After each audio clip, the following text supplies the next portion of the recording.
Hi కుర్రలు, ఈ రోజు అయితే వేడిగా తీస్తాం. పూర్తిగా అయితే చూడండి వీడియో.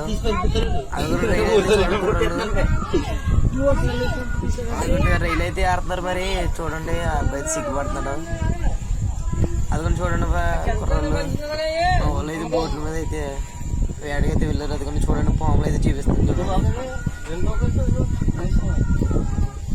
అవి ఏం చేయవు ఫ్రెండ్స్.